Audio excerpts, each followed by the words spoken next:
Hello and welcome. My name is Mapleless, she, they, and this is Literally Graphic. And today we are checking in on my progress through Christopher Priest's run on Black Panther, having just finished the complete collection Volume 2, issues 18 to 35 from 1998, and apparently one issue of Deadpool, number 44 from 1997. And before we go any further, I already mentioned the locked book-tician before, but since then she has started her own read-through of Black Panther, starting with the very first comic.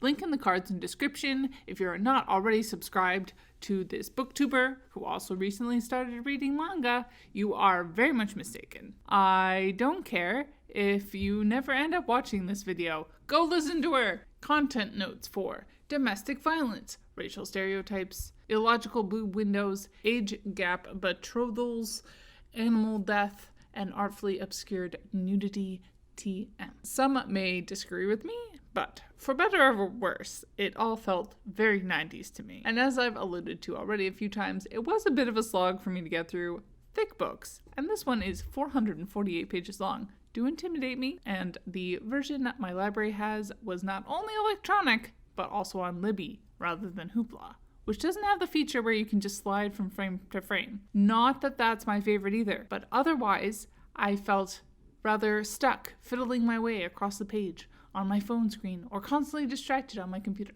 So yeah, not super ADHD friendly, in my humble opinion. LOL. As far as Christopher Priest goes, as I generally do with series updates, I would recommend you check out my initial thoughts review for a full creator profile. Otherwise, TLDR, the creative team does switch up a couple of times. The Goodreads description for this collection is as follows, quote, "When T'Challa falls to the one foe he's never beaten, Killmonger earns the right to become the new Black Panther. Only Everett K. Ross can save T'Challa's life." Okay, Ross, plus Moon Knight, Brother Voodoo, and the Panther God. Still suffering, the deposed Wakandan leader finds himself caught in a cat trap with the Avengers and Deadpool. Storm of the X-Men offers comfort as Wakanda finds itself on the verge of war with Lemuria and Atlantis. And Klaw, Malice and Man-Ape threaten to destroy the African Avenger once and for all. Overall, I would rank this volume rather low on the list of Black Panther comics I've read so far, although still above Jason Aaron's Black Panther's Secret Invasion, although it did debunk the idea I saw bouncing around back when Black Panther, the movie, first started being promoted, namely that Christopher Priest's run was the best because it wasn't political. This book is almost nothing but politics. A lot of the economic kind, but that's still politics. Although race and racial politics cannot be avoided either. It was interesting that right before I started this read through, I listened to the Groundings podcast episode about, quote, the myth of Black buying power, which is a good summary of why the economics at play at the start of this volume, while popular, are not actually helpful. Link in the description to that episode. T'Challa's capitalist leanings when he unnationalizes everything is also obviously a seemingly popular position that is also ludicrous. Some interesting characters who showed up in this volume are Deadpool, the Wasp, She-Hulk, Moon Knight, a Black Prince Namor, Storm, Gawaii, and Vibraxis, among many others. Akabe, Killmonger, Klaw, and Malice trade off being the villains for the most part. Killmonger's arc is similar to the movie, but different in some ways that were kind of funny. Like, I guess Black Panther is part of the Avengers when Ross yields to Killmonger on T'Challa's behalf, and they spend a minute trying to figure out if that means that Killmonger is automatically also in the Avengers, ? Especially after some of the other happenings of Volume 1, I think, besides nationalizing everything and crashing the world economy. Killmonger appears to have largely been thwarted by bureaucracy, giving T'Challa enough time to come out of his coma, ? I will admit that despite trying to read carefully, resulting in at least one false start, I had a bit of a hard time following everything that was happening. The story jumps around a lot, and my brain could just not keep up. The pages are rather wordy, but the breakup of dialogue is good. Everett Ross continues to be a white viewpoint character, although my patience with him waned very quickly.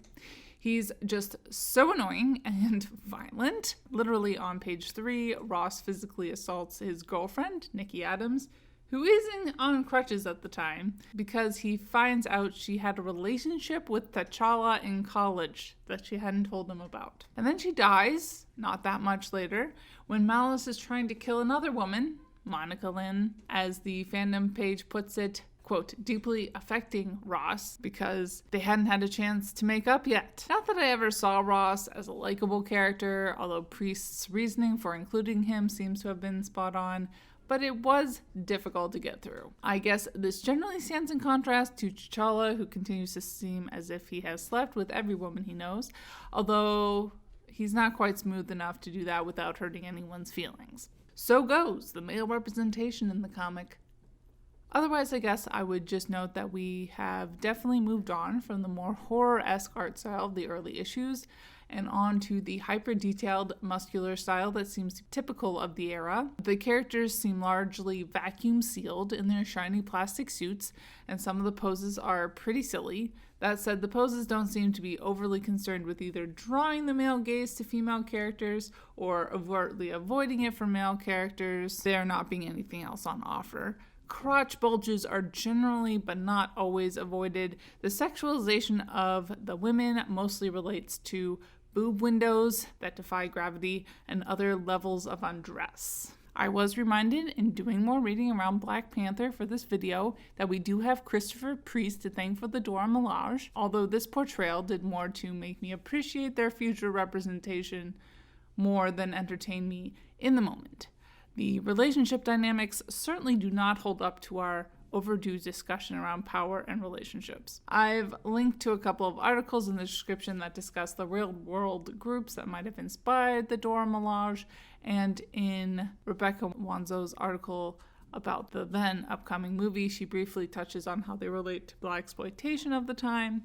We will apparently have to wait for Reginald Hudlin's run to see the introduction of Shuri. Needless to say, that heterosexuality is something that comes up many times throughout this volume. And race is obviously a thing that Black Panther cannot escape, and something that Priest was very aware of during his run. As I've already mentioned, he always points out that Ross is a white viewpoint character for his predominantly white audience. He also likes to use humor and satire to poke fun at expectations. That said, these choices were part of what in this comic really screamed 90s at me, for better or for worse. Class is obviously at play with T'Challa being both a monarch and a superhero, which does tend to equal cop for most people who take up that role, plus economics are discussed. What I usually mean by class representation, though, is a positive portrait of more normal people of the working class. And that was unsurprisingly not really present. Similarly, while T'Challa is defeated and is out for the count for a while, this doesn't really feel like positive depiction of disability. And much like the episodic TV of the time, once T'Challa recovers, he becomes super abled once more, and there seem to be no consequences. Again, not surprisingly. To conclude, despite feeling like a broken record, I would encourage you to check out the links in the description to some of the articles I read this time around about people's thoughts that relate to this run of Black Panther in various ways. My place here is kind of like Ross, I guess, although I think I'm a slightly less crummy person. Bye y'all, keep reading and resist white supremacy. And as always, Literally Graphic is created on land that should be given back to the traditional landholders, which in this case is, to my knowledge, the Mississaugas of the Credit First Nation, Anishinaabe people, the Haudenosaunee Confederacy, and the Huron-Wendat Nation.